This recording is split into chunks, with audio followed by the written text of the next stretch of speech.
All right, thanks for joining, guys, and people that have come live, and also people that are watching online as well. Today, I just want to talk about a bit about gut health. We all are kind of familiar what gut health is, but I just wanted to, give you my perspective on it and let you know a bit about me and a little bit about my journey.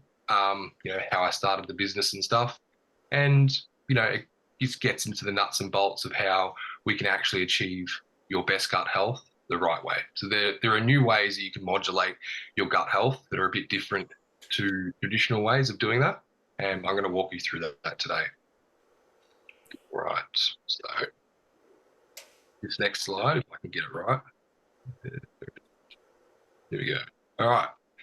So how powerful can gut health be? So a lot of different practitioners out there, they preach gut health and everything like that. But one of the things that I've found is they don't have their own personal transformation stories. Once I discovered the power of gut health and I discovered how to actually achieve my best gut health the right way, I was able to lose 40 kilograms in 4 months. You can see here that, in 6th of November and 15th of March, 2023. I just wanted to show this picture to symbolize how powerful restoring your gut health can be and how gut health is so central to every single thing that we live and breathe. And that's what I want. That's the kind of the whole theme that I want to go over today. So, and the next slide is, for all you skeptics out there in the audience, you can see the date and timestamps as well. You can see the 15th of March and the 6th of November as well. So that's that one. All right, so what is gut health? So there are lots of different aspects to gut health, but the really simplistic version, the really basic version is it's essentially a balance between bad bugs and good bugs. So in your intestines, there are 1,000 different bugs that are home to call your intestines home. Now, some of these are good and some of these are bad. So what gut health is, right, and what practitioners try to do is they try to restore the balance. So we obviously want more good bugs and less of the bad bugs. Now, with these good bugs, the reason why they're so central, why we need that balance and why we can't have an imbalance is because these good bugs, they produce lots and lots of different molecules and compounds that are central to everyday life and prevent from humans developing certain diseases, conditions, illnesses, disorders, everything. Because everything is so central, because gut health is so central to everything, we need to be able to correct that balance and be able to have, to achieve your best gut health so we can prevent these things from happening. So let's just go into a bit more detail with that. All right, so the microbes or bugs that call our intestines home, what they do is they break down, so I just need to move this. So they break down the food that we eat and they use the food to produce hundreds of different beneficial compounds the body needs on a daily basis, right?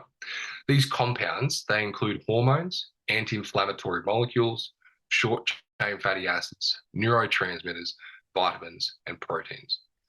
So what I want you to do is I want you to think of a 4-man relay race at the Olympics.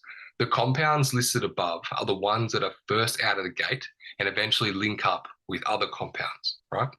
So let's take the neurotransmitter here. Let's take this. So let's say that we had a really good gut health and we had good bugs producing neurotransmitters inside the gut. So a neurotransmitter is something like serotonin. So serotonin, right, is produced in the gut. And then serotonin can link up to the brain and induce a positive environment and can stimulate feelings of happiness, joy, satisfaction, things like that. But if you don't have this good bug, right, producing the neurotransmitter, producing the serotonin, it can't link up to other people, right, inside your body to induce that positive effect. That's just one of many thousands of examples as to why we need to correct the balance between good and bad bugs, right? So when the balance between good and bad bugs is out of whack, the above molecules are never produced. So this is the whole entire goal of natural therapy. We're all trying to achieve this something called eubiosis, which is the state of where your microbiome or the bugs inside your intestines are balanced. You don't have too many bad bugs, but you also don't have too many good bugs, but you have all of the bugs available. So they can produce they can go about their day. They can produce these really healthy hormones and anti-inflammatory molecules and short chain fatty acids.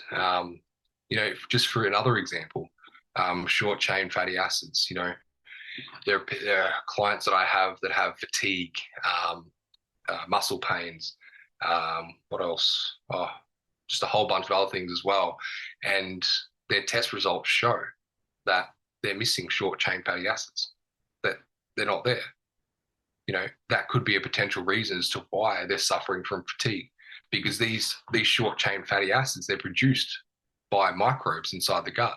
So good microbes or good bugs, and they provide energy for the body, right?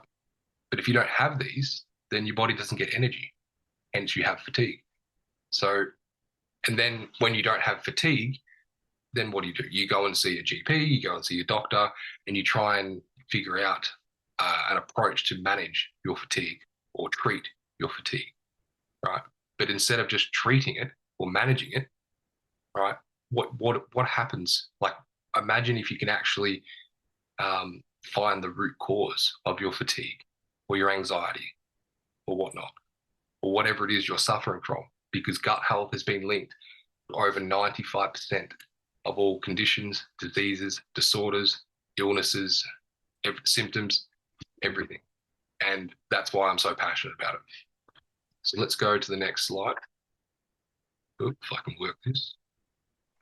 So as I was saying, these bugs here, what they do is these are what we call the microbes. These are microscopic bugs, right? So what happens is they live in here, they live in your intestines, right? But when these get out of whack, right, when the good and bad bugs get out of whack, the balance gets out of whack, something happens called dysbiosis, which is essentially poor gut health. So when you have poor gut health, all of these different things are affected. The gut-brain axis, gut heart, gut lung, gut liver, pancreas, reproductive system, all of these things can be affected, right? And all of these different systems have thousands and thousands of different cellular reactions happening every second, right? And these microbes here, they're influencing all of these cellular reactions. So the question is, if this is out of whack, how much is it going to be affecting all of this? Let's say, take me for example. I suffered from anxiety and depression probably, for years. I have been, and you can see here it's a bit cut off, but you can see these bugs here. They impact the stress and anxiety and depression. And what the research is showing is that when you have these particular types of conditions like anxiety, there's specific bad bugs that are overgrown, right? And there are specific good bugs that are missing, right? So you've got this imbalance. So you've got, all of these anxiety bad bugs, I guess you can say, but you're also missing bugs, right? You're also missing bugs that are actually like missing good bugs, sorry, that can actually prevent anxiety-like symptoms, right? So, for example, let's say, this green bug here, let's say this green bug was to produce a molecule called GABA. Now, a molecule called GABA is essentially the same molecule that gets released inside the brain when you drink alcohol, right? So what happens when you drink alcohol is you become relaxed, become at ease, right? Your anxiety goes away. That's why some people drink alcohols, because it gets rid of their anxiety. I know I did back in the day. But what happens if you're missing this bug here?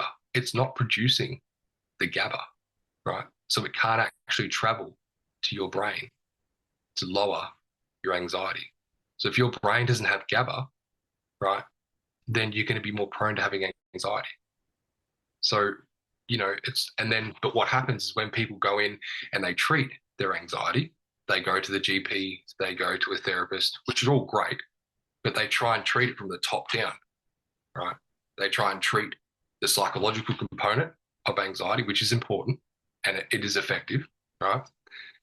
And they also try and treat anxiety with medication, which is also good. I'm not dissing any of that. But what happens if we can actually treat it at the root cause, right? What happens if we can replace or replenish this green bug here so we can then make our brain have a more favorable environment, right, to make, to really lower our anxiety? Because anxiety isn't just a chemical imbalance. There's also a psychological component to it as well. So you do actually need to go see a therapist to deal with the psychological component that's potentially causing your anxiety. But what if you can actually combine that with replenishing this green bacteria here that's making your brain have a more favorable environment by producing GABA? So if you combine the two, psychological therapy plus GABA, then you're going to have a better result. Right? And that's just one of 1,000 different examples here. So if I go to the next slide. So this slide's titled The Nuts and Bolts of Gut Health, right? So this is actually my test results. There's about 4 of these different slides. So these are my test results before I went down the whole achieving my best gut health and going through my own program myself to lose the 40 kilos in 4 months, and also to have a reduction in my anxiety, my depression, and my sleep issues as well. So this is what we call an opportunistic bacteria overgrowth result. So these are the bacteria here, and there's a few more on the next slide, that can potentially become overgrown. This is what we call the bad bacteria, right? So you can see here that you've got a bacillus species. You don't need to know what these are. All you need to know is these are potentially bad bacteria, right? You've got the result here and you've got the range. So according to scientists and doctors, they have concluded that this bacillus species is an opportunistic bacteria or a bad bug, and we don't want that to be any more than 1. If this number can't be more than 1, right? So otherwise it's going to produce negative effects in the body.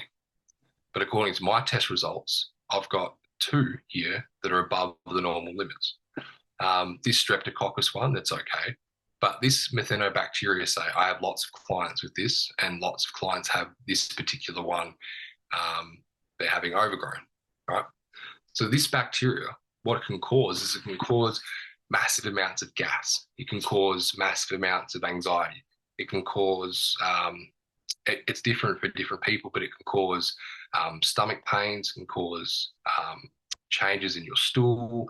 It can cause neurological functions, like brain fog as well. There's fatigue issues and things like that. So this bacteria was high. So I had to get rid of it somehow, right? So we'll go through all of that in a second. But these are the bad bacteria that are potentially making my symptoms worse. So my symptoms being my addictive personality, where I used to eat a whole bunch of food because I was really overweight, my anxiety, my depression, my sleep issues. These bugs were potentially contributing to those symptoms that I just listed. So the idea is we've got to get rid of them. So this is like page 2 of the same kind of test result. So you can see here that we've revealed a few more bad bugs. These are called potential autoimmune triggers. So these are bacteria, right, that have been tested by scientists to be negative for human health. So what I mean by that is these particular bacteria, they can produce pro-inflammatory cytokines, right, triggering systemic inflammation. So essentially what that means is these bacteria, they live inside your gut, right, and they're producing really bad chemicals that are really bad for your body, right? So it's like they're producing, let's say they're producing fuel, right? They're producing petrol. And when they produce petrol, it goes onto the fire, makes the fire big. Now, the fire being inflammation. Now, we don't want a fire in our body because that's just not good. It's fire, right? Inflammation is the same thing. We don't want inflammation running through our body because studies have shown that it can exacerbate certain conditions and induce DNA damage and a whole bunch of other things as well. So we don't want inflammation. We don't want inflammation going on in our body. But as you can see here, this Klebsiella pneumoniae, it was 206, right? And it's only supposed to be 5. That's thousands and thousands of percent more than what scientists and doctors have said that it should be. I've been living with that for my whole entire life because I've had anxiety for my whole entire life. So this Klebsiella pneumoniae, what it was potentially doing, it was just wreaking havoc through my intestines, right? It was producing all of these pro-inflammatory cytokines, right? It was just continuously just firing out this petrol, right? Putting fuel on the fire. But then I was going to therapy and I was trying supplements, I was trying prescription medications, doing that top-down approach. And it helps. But I mean, once the second I got rid of that Klebsiella, it was like a light just switched. Everything just became calm and I was relaxed, right? And that's the difference between just going and seeing a naturopath or a doctor, to actually, deal with your symptoms and managing it, right? If we can actually look at what's going on, the nuts and bolts of gut health, and help people achieve their best gut health, then go and see the doctors and the naturopaths and things like that, right? To actually, get on the supplements, so like to maintain, to manage, right? That's what I want to do there. So let's go to the next slide. Actually, we'll go back one slide. So the question then becomes, how do you actually get rid of all of these bad bugs, right? How do I get rid of them? Okay, so let's think, what can I actually do to get rid of them? Okay, I can go and eat better. Sure, I can do that. I can go and get some natural supplements, right? Like oil of oregano and garlic, which have been shown to, kill off bad bacteria. Okay, I could do that. What else can I do? Not much, really. They're about the only 2 things that you can do, right? Both of those 2 things, they do work, but they're not as effective as antibiotics, right? So because we know, right, what type of bacteria that's overgrown, my doctor can now prescribe targeted antibiotics to kill off these, right? And because he knows that it's Klebsiella, right, he also knows that this particular bacteria can become resistant, right, to certain antibiotics, right? It can produce something called a biofilm as well. So a biofilm is essentially like a bit of mucus that this bacteria produces, right? And it shields itself from antibiotics, right? So it's getting a bit technical, but armed with this information, these 3 bits of information, what bug is it? Is it prone to antibiotic resistance? Does it produce a biofilm, right? All of these 3 things, now my doctor knows and can prescribe targeted probiotics to get rid of this, right? Sorry, targeted antibiotics. But you're all probably thinking, well, okay, antibiotics, they're bad. And they are. They're horrible. Normally, we shouldn't be taking them. But with my approach to gut health, right, what we do is we use antibiotics as a tool, right? So what we do is when we take the antibiotics, we're going to get rid of all of these bacteria, right, which is good. But the problem is the second you stop taking antibiotics, they're going to come back, right? And let's say we knock off this one, Klebsiella, but let's say that leaves more space in the intestines for, let's say, this one to grow, right? So we might knock down one, but another one might come up. So I see that in clients as well, which is not a good thing. So the question then becomes, if we're taking antibiotics, targeted antibiotics to get rid of all of these bad bugs, which is good, then and we're potentially killing off good bugs as well, then how do we solve that problem? You know? So this is my test result for normal bacterial gut flora, right? So as you can see here, before I had the antibiotics, right? Before we did anything, this is what the results showed. So you can see that I'm already low on some of these normal bacterial gut flora here, right? So, So as you can see, once I was to take antibiotics, these numbers are going to get worse, right?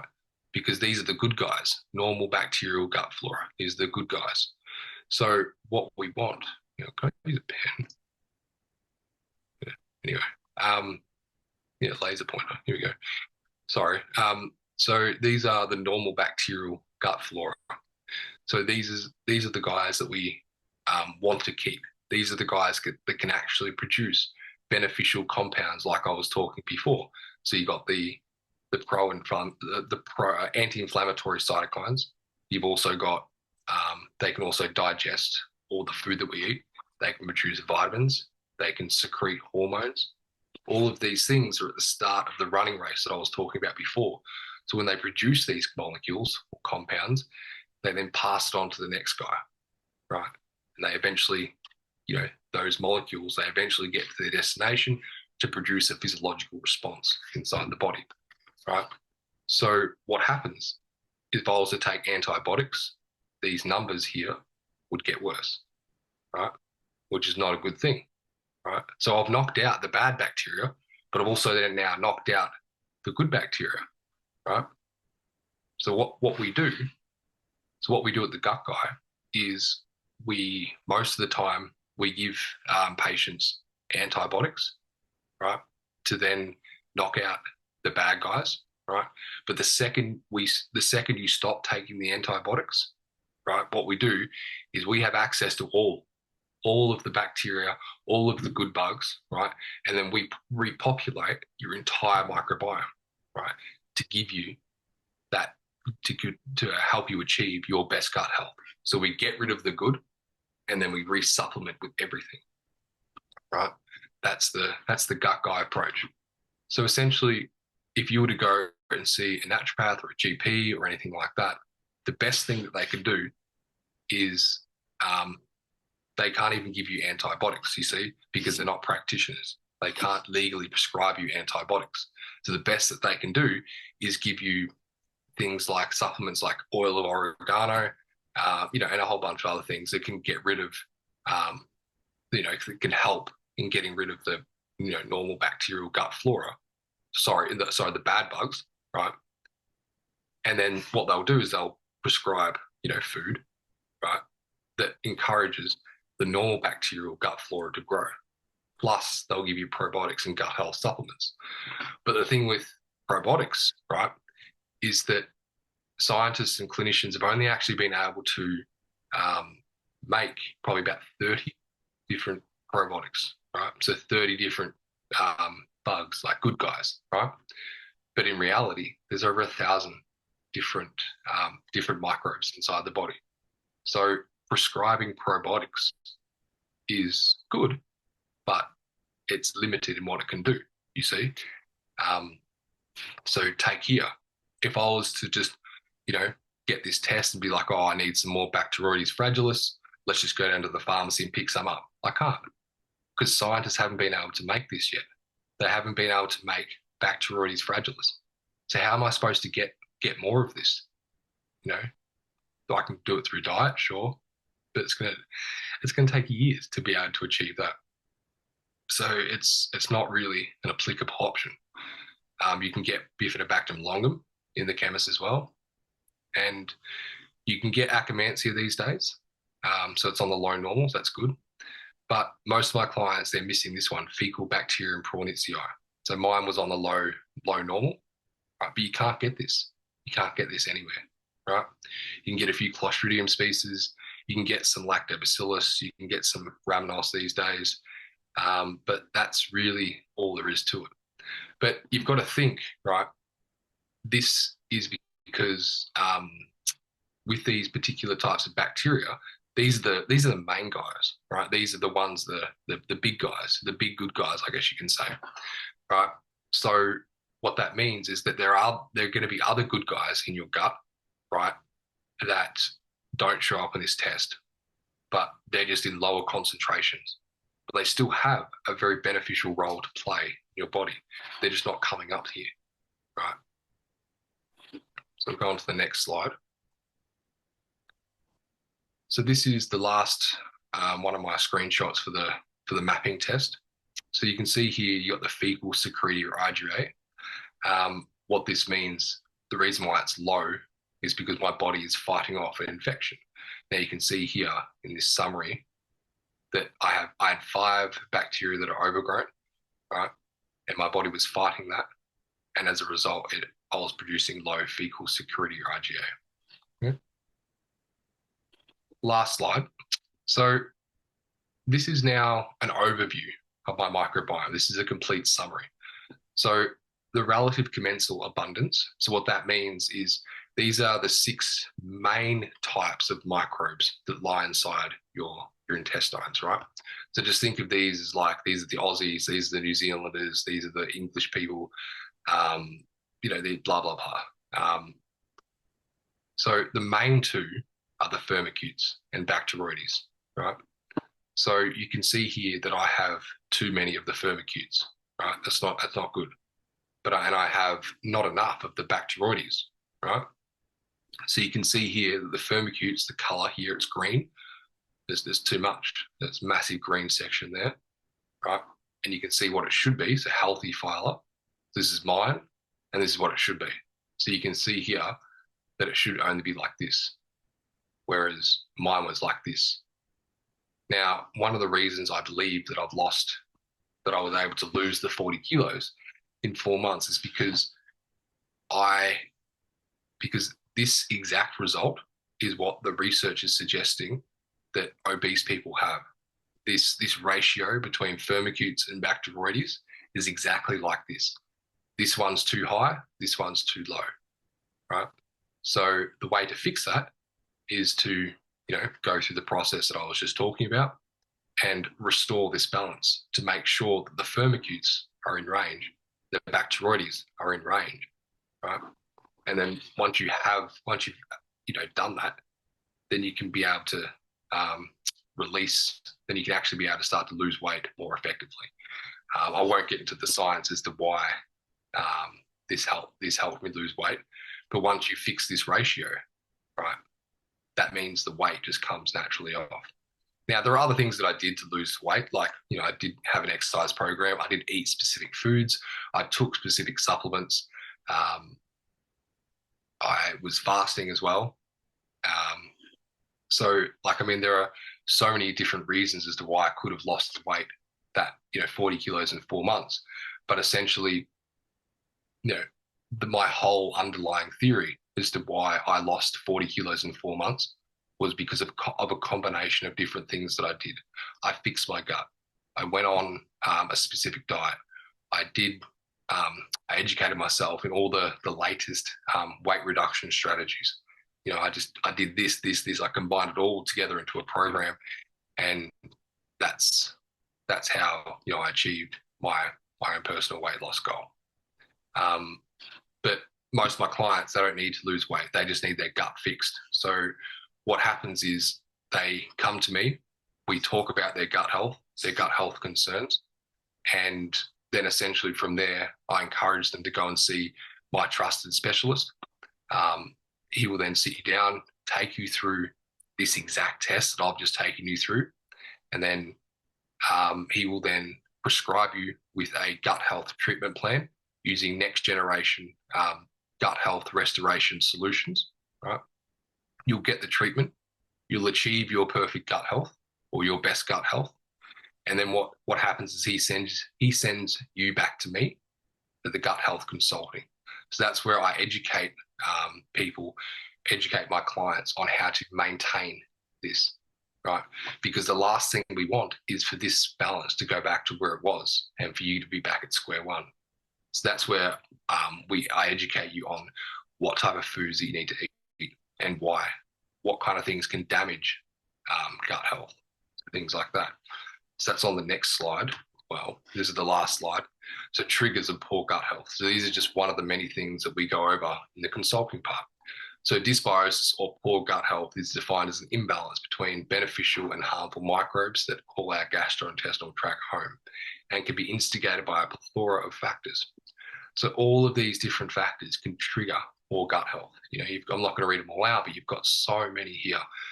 Chronic inflammation, dietary choices, prescription medications, genetic predispositions, all the shit like artificial sweeteners and stevia, emulsifiers, gums, microplastics.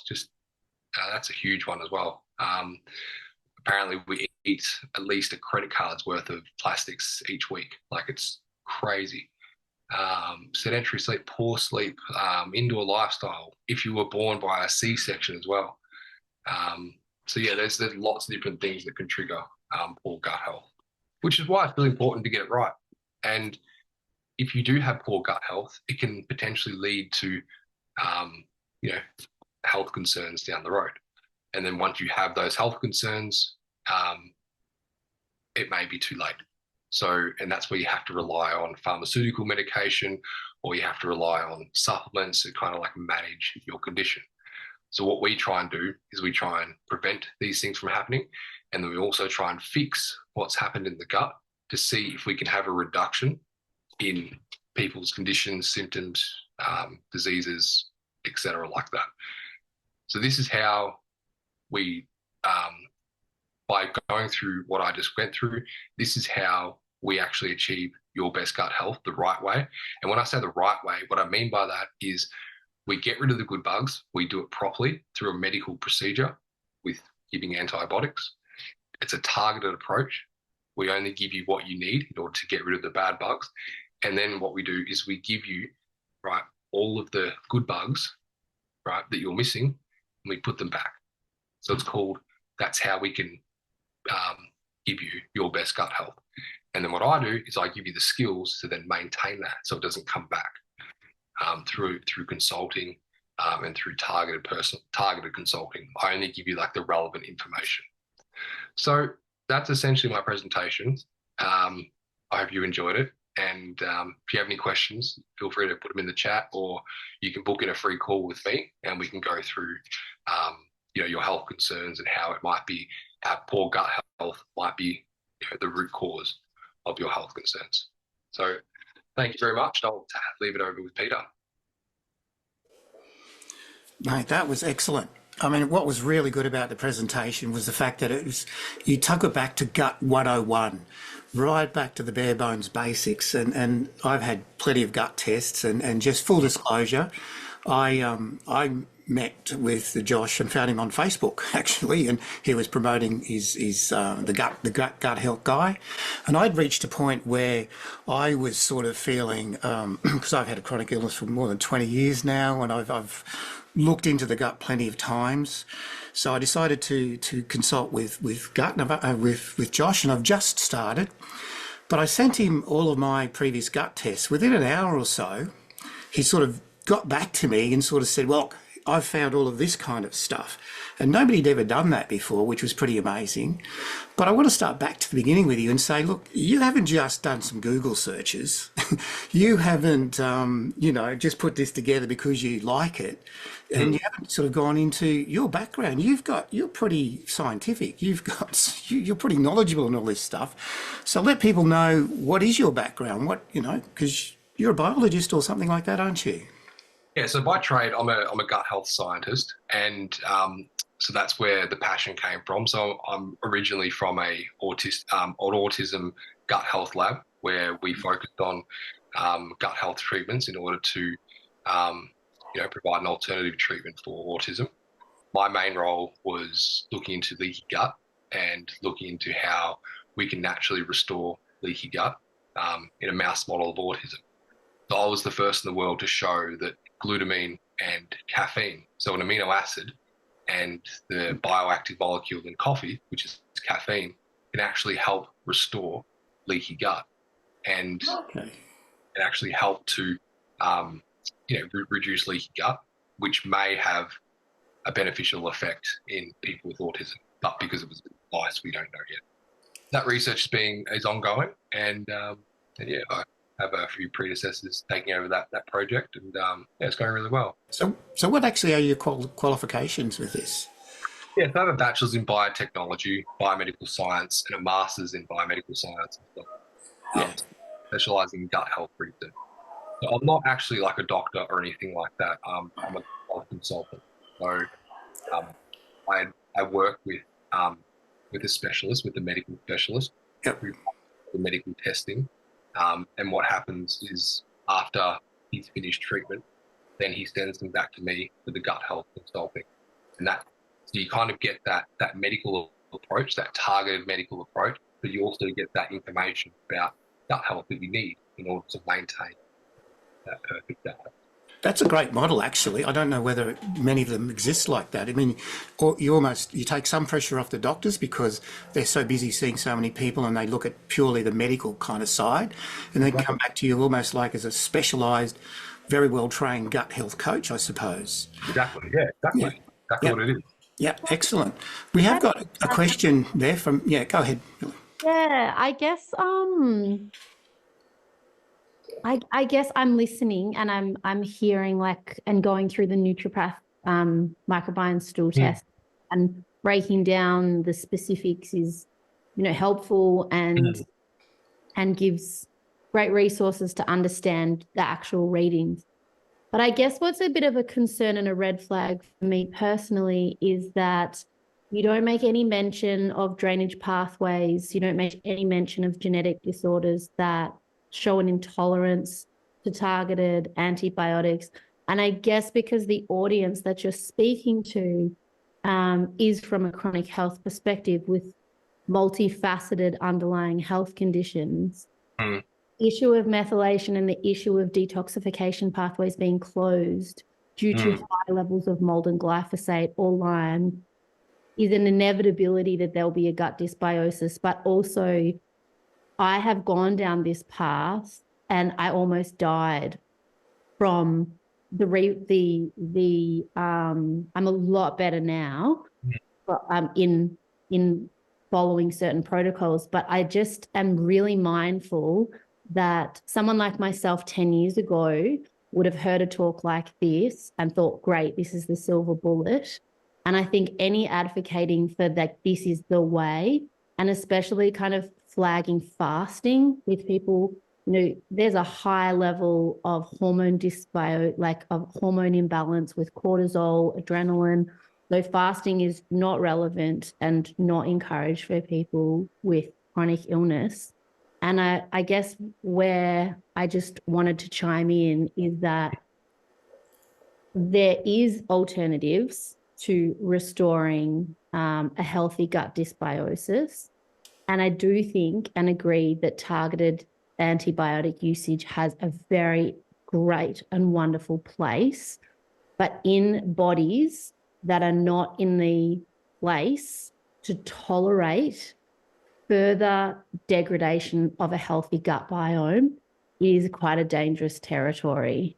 So I'm sure that it's an individualized case for every single person, but the only reason I felt it imperative for me to chime in is that I wouldn't like somebody to listen to this talk and think, great, that's me, I'm going to do it, I'm going to do targeted antibiotic therapy, I'm going to work based on, and I know the different strains of antibiotics, I know the different probiotic combinations that can be done, but I think that it is a much more delicate and much more complicated circumstance with people with underlying health issues. And I'm not sure that has been mentioned here to the degree that makes it's a very good point. And are you a naturopath? You don't mind me asking? So what was your name? My name's Milu. Milu. Okay. And are you a practitioner?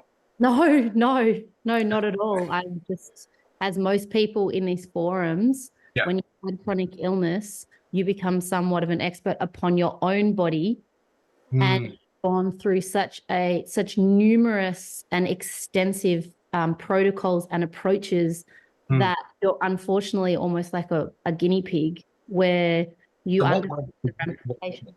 Could you tell us could you tell the audience about your health journey and what happened with you? Yeah, sure. I think I'm kind of probably a bit of a case. I think I'm probably quite a generic case in this forum where I have the MTHFR gene mutations, two of them, which predispose me to being like HSP, highly sensitive person. So cell danger response for me is activated quite easily. And through a number of environmental exposures to various toxicants that other bodies would be able to detoxify and manage quite sufficiently, mine hasn't. So I've had a major glyphosate exposure from living opposite a full orchard, and also have had multiple mold exposures that most people have, but due to the methylation issue through the MTHFR gene mutations, my detoxification pathways are very slow, and therefore the ramifications of that is having toxicant buildup creates the body's natural defense systems to be diminished. And so things like Lyme, other comorbidities like heavy metal culmination, issues with oxidative stress, all of these things are residual and impacted because my body's detoxification pathways don't work at a level that is required in order to hold up with modern day express stresses. And did you go see a naturopath, or who did you go see to treat this, and what kind of treatment did they prescribe? I could probably consult. I have on most practitioners in the country. I've spent over $100,000. I've seen everyone down to, people who take a specialized approach in gastroenterology, who work with naturopaths, who have self-healed from mold exposure. I have been to Ireland, like for practitioners. My parents have organized practitioners in America. I am getting better. I'm so much better. I'm pregnant. I'm doing great, but I have been through the ringer, and I'm really mindful of how. Sorry to interrupt, but what worked for you? So what treatment worked for you? The treatment that's worked for me has been focusing on the timing of the way in which I approach each methodology. So not to say that I'm not in agreement with targeted antibiotics, but if your drainage pathways are not open, if you are not excreting, if you are not deeply hydrated, if your nervous system is in parasympathetic and your cells are in a high danger cell response, then doing something like a targeted antibiotic approach will make someone with that disposition sicker. And it is only until you have open drainage pathways and a somewhat regulated nervous system that anybody should be considering a protocol or process of the kill stage. You let the audience know what drainage pathways are. Drainage pathways are pretty self-explanatory, but how you poo and how you excrete your toxins. So whether that's through the skin, through sweating, a lot of people whose drainage pathways are shut down so the body actually goes into a sense of cell danger response and shuts down all of the detoxification pathways in terms of drainage first. And it's done as a protective mechanism. And it's something that's very well understood from a scientific perspective. So that's number one. So what treatments did your practitioner give you? So there's a number of things that can be done. Number one is avoidance. So making sure that you're outside of the toxicants that are in fact shutting down your natural processes. So if you're in a house with mold, if you're experiencing continuous stress. Removal of the trigger. Okay. Yep. And what happened? What else? I was just explaining that. Yeah. So it's not just a trigger, it's environmental stresses which are arranged, but if we're in a hurry, I don't have to go through them. And what was your other question? Like, what other treatments have you done? So I've done, I think if I was to go through and explain what treatments I have done, that would be very long-winded and perhaps not as applicable for everyone because we're so nuanced and individual. But I guess the only point that I wanted to make, unless you've got a practitioner who you're working with who can focus significantly on your drainage pathways and your nervous system regulation, the area of targeted antibiotic therapy is quite a dangerous one. That's a good point. It's a good point because with detoxification and, you know, that targeted approach and things like that, it's an excellent point. You know, you don't want to be doing anything that's going to cause you any more damage, which is why, you know, I can go into detail about that and how detoxification is linked to gut health and all these kind of things. But the point of this presentation was to highlight how important gut health is and all the different new approaches that can be taken. Now, when I'm saying to you that this is how you achieve your best gut health the right way, right? This is using new technology, new treatments to actually restore your gut health under medical supervision. So if the doctor that I work with, you know, was to see you and assess your situation and was like, okay, targeted antibiotics isn't going to work for you because of X, Y, and Z, then that wouldn't happen, you know? Sure. But when you flag the topics such as the right way, and when you flag it that, you know, to have such faith in medical practitioners, I think it would be quite clear that everybody on this call and listening would have would have a very thoughtful and mindful perspective on how they navigate like medical professionals, because when you are dealing with chronic illness such as mold and Lyme and heavy metal dysbiosis, as well as around the methylation processes, the science hasn't caught up. So most medical practitioners who are very well-meaning don't have the capacity to be able to deal with the delicate sensitivity of systems that are so overburdened. Yeah, medical needs to come a long way, but it doesn't mean that my approach is, you know, not the right way. I would like to make it very clear that I am not, I'm hearing you, and I'd like to make it very clear that I am not in any way saying that your approach is not a necessary, significant, and beneficial one. I'd really like to make that clear. What I am making clear is that when bodies are so overly burdened with toxins, it is imperative that whoever is delivering information about targeted antibiotic protocols, that those methylation pathways, the toxicant overload, and the drainage pathways are incorporated as a necessity process. And those things would need to be considered by every practitioner that the patient would go and see. And okay, I might wrap it up there because I think you've heard what I've said, and my intention to chime in is certainly not to discredit your approach, and I'm hearing the benefit.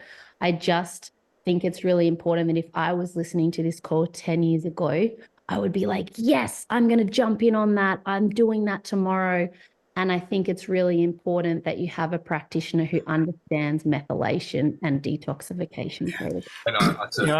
I'll just jump in there too, because you raise an excellent point, and we have been talking about stuff like that as well, and that's very, very important for our community too. And Josh works alongside one of the top sort of people in Melbourne at the moment.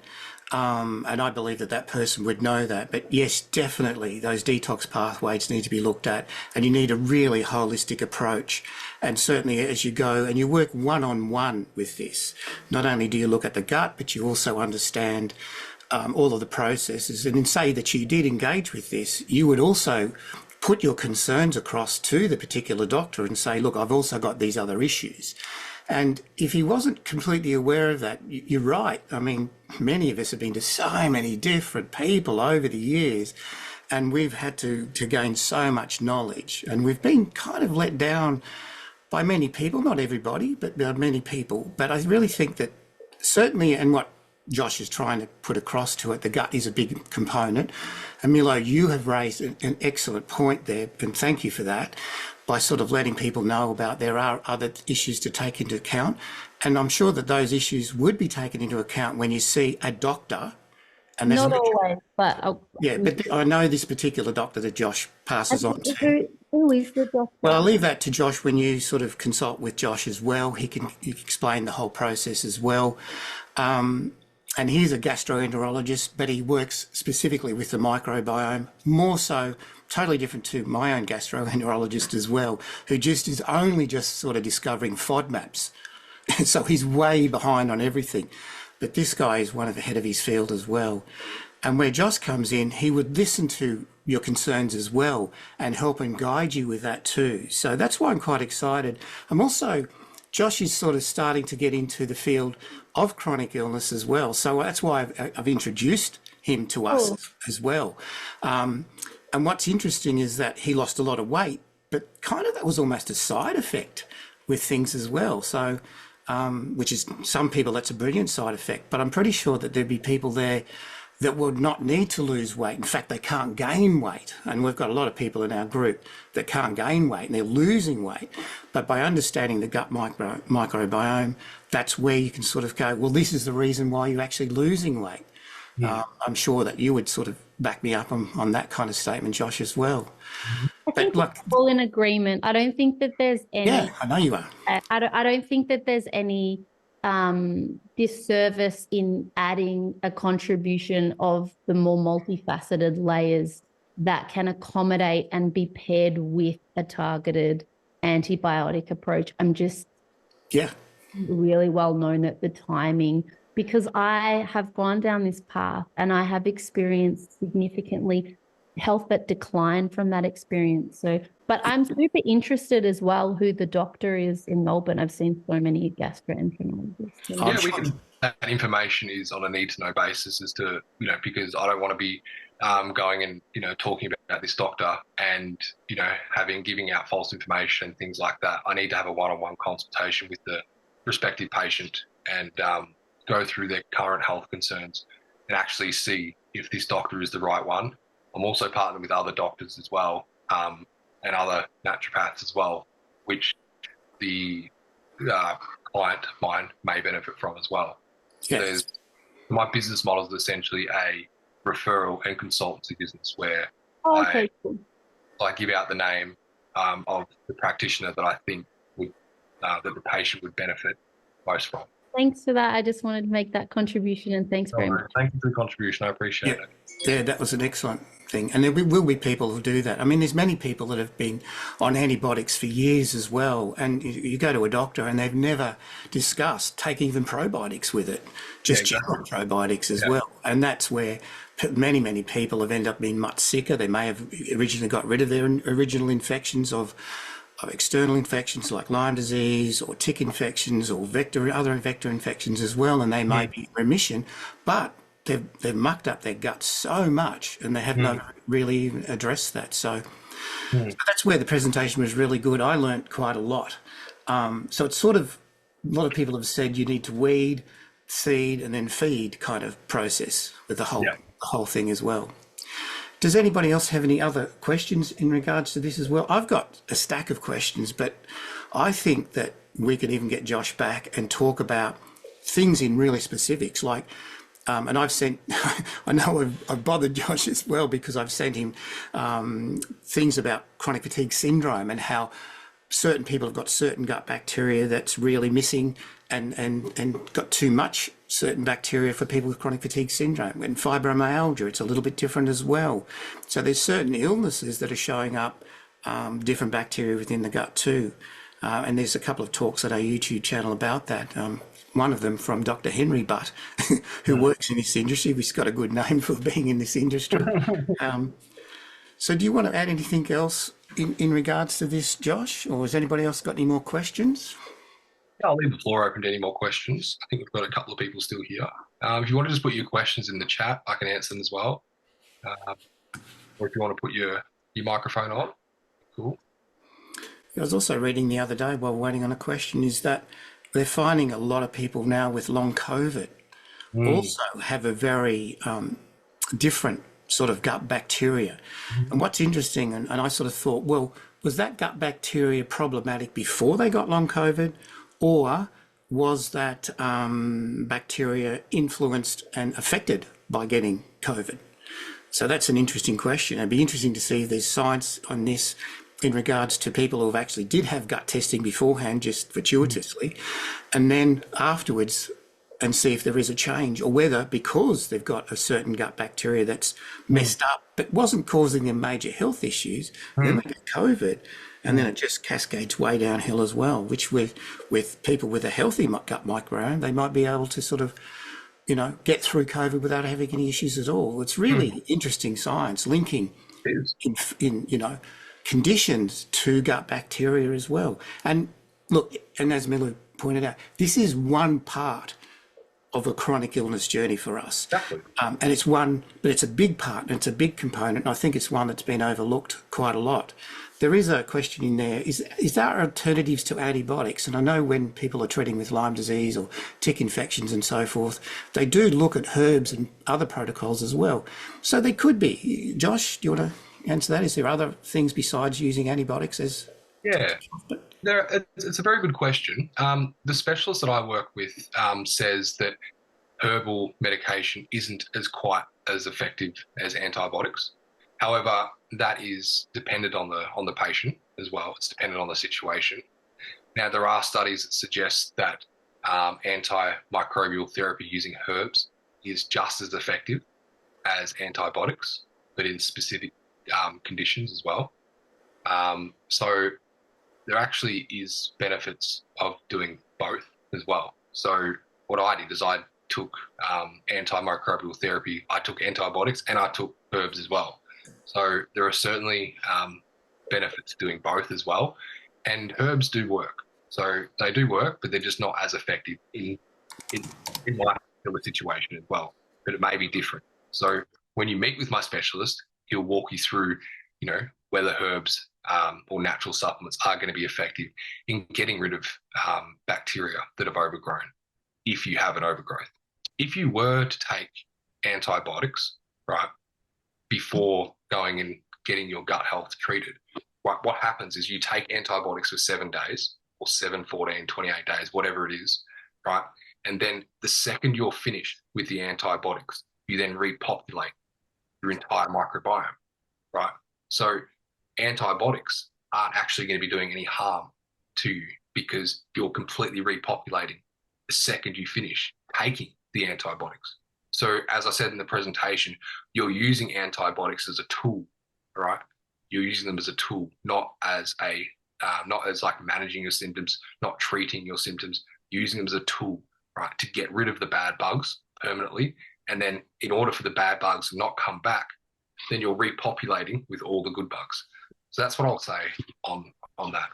So just to add to that, there is in our community a population that when they do take antibiotics or even supplements at times, they do feel worse. And there's this reaction called the Herxheimer reaction or a Herx reaction. So people, again, would have to let that doctor know and practitioner know that if they are very, very sensitive, and many of us are, we're sensitive to sunlight, we're sensitive to so many things because we've gotten so ill as well. But we might have to sort of, I guess, switch and change the antibiotics, or we may have to take a slower approach. We may have to work on those detox pathways so we can handle the antibiotics. I know that when I was being in treatment for my Lyme disease, which I got overseas, I eventually got onto a course of antibiotics for 2 months. They did the first month, but it took me 5 weeks to 6 weeks to do the first supposedly 4 weeks because I couldn't handle the amount of it because I got so sick from the die-off of the infection. And the same would apply, I think, for people who've got bad gut microbiome. Once those toxins are released from those bacteria, then you're starting to feel really, really sick. So it's important, and that was a great thing that Milo had raised, that you do need to look at your detox pathways. Some people can handle it quite well, and other people are going to get very, very sick. So being aware of that and being conscious of that, which I know that you are, Josh, in all of that, you would sort of back it out and everything would be really targeted, very specific for the people, very individualised program. So there's a generalised approach, but it's be very, very individualised for the people, I'm pretty sure. Exactly. And back to that detoxification issue, the gut is actually linked to detoxification processes anyway. So if your microbiome has an imbalance, right, it may have a specific imbalance to detoxification pathways, right?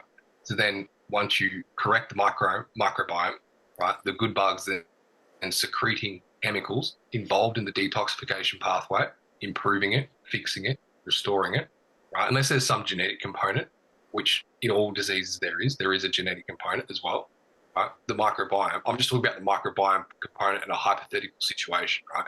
So once the microbiome's fixed, it releases the good chemicals, it helps with the detoxification process, and then you can start to look at the detoxification pathways and in that kind of respect. We've also got another question from Sadie, who I met a couple of days ago. Can you ever get back all the good bugs if they have gone? Yes, you can. So once you do have the antibiotics or anti-herbal medication, you can get the good bugs back. So that's the difference between me and going and seeing another naturopath or other natural practitioners or even your GP. If you do have antibiotics, right, you will get all of those 1,000, bugs back, and your microbiome will be restored. So that's the different approach. Can a lot of the treatment be done on Zoom? Yes. So when you meet with me, I'm only on Zoom as well. So the consultations are via Zoom. When you meet with my specialist, he can do consultations via Zoom as well.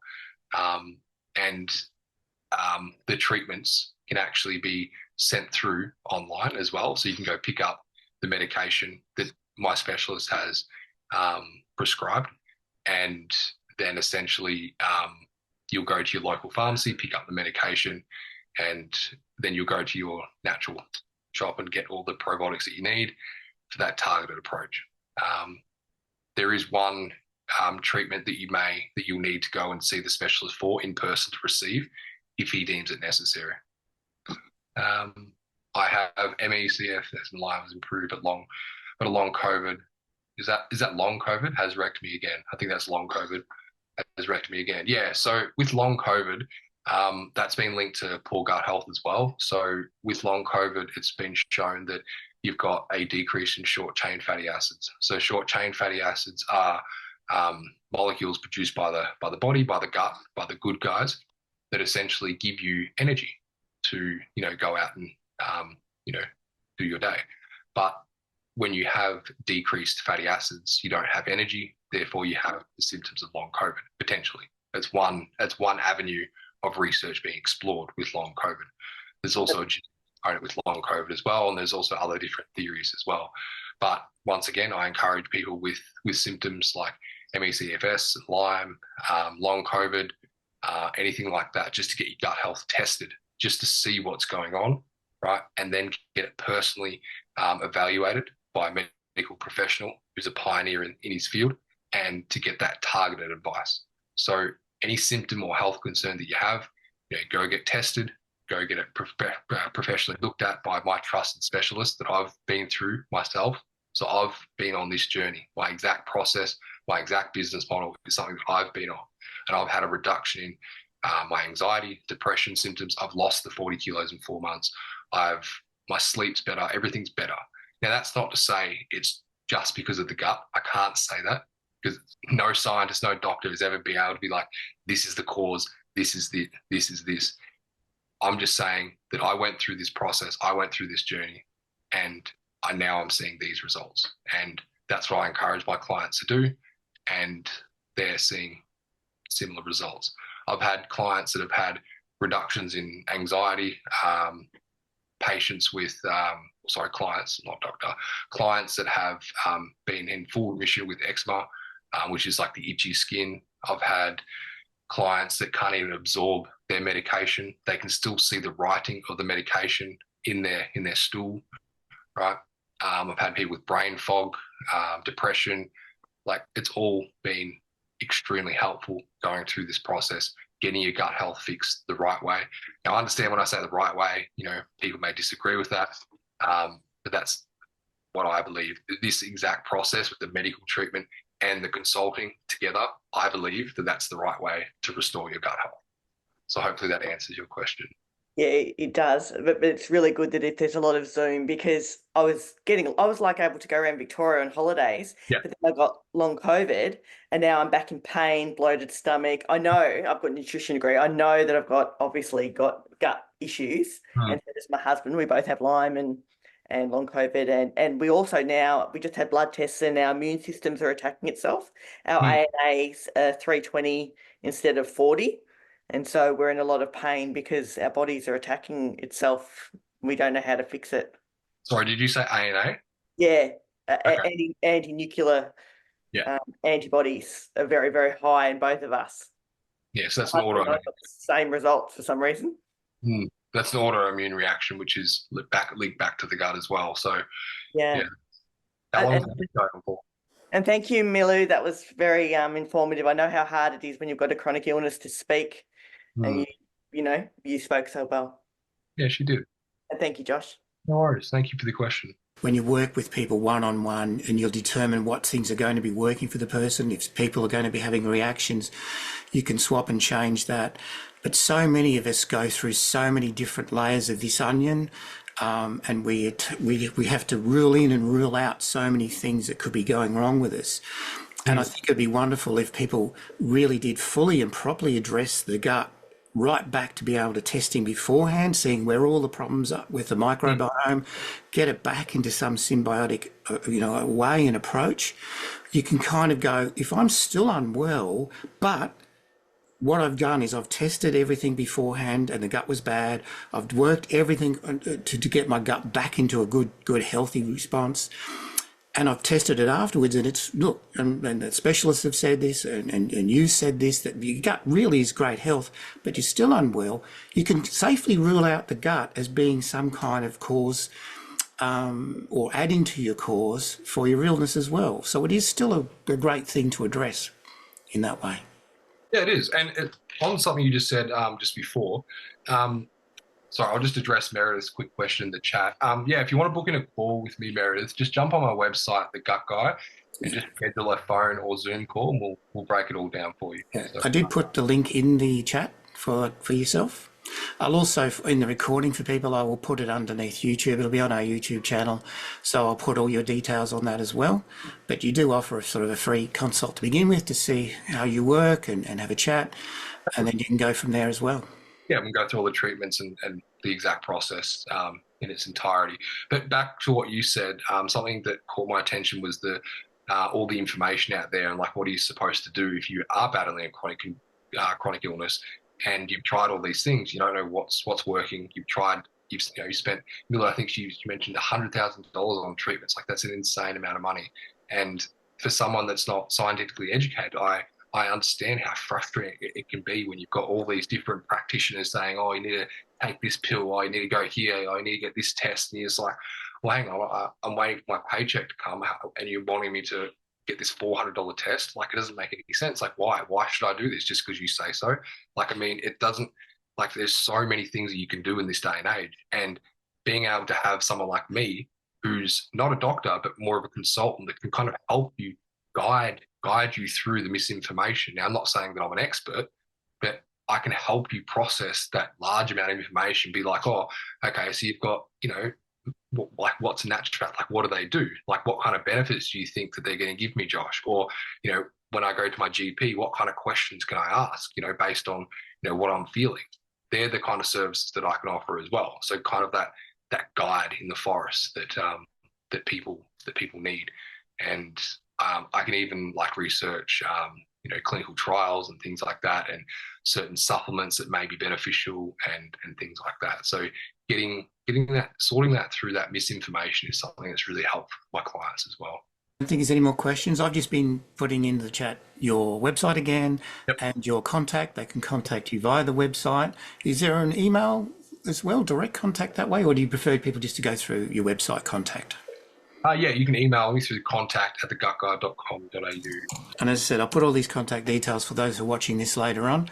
I reckon this will be just the start And I'd love to get you back and really we can sort of fine tune the next kind of chat where we can go a bit deeper. That was a great presentation because it was really 101. I think a lot of people would get an understanding of how important the gut is. But I'd like to move it on to being specifics in diseases and in conditions that our community has and how, you know, certain things, we can get even deeper and nerdier because that's how I like to be a bit of a nerd with all of this, and to look at, you know, people with long COVID, they're struggling at the moment, how long COVID affects the gut and what you can actually do in regards to that and so forth. ME/CFS, the same thing, they've been battling that for years. People with Lyme disease, and they've been on lots of antibiotics, what has happened in regards to that as well. It's a huge area, a huge topic. So thank you for taking the time this morning and you know, going over everything with us. We had some great questions and raised some great points, and we addressed that too, which is terrific. So we'll leave it for today, and we'll catch up with you again some point. No problem. Thank you, Peter, so much for having me, and thank you for everyone joining, and thank you for everyone that's going to be joining online as well. Really appreciate your time. Terrific. Thanks, Joss. All the best.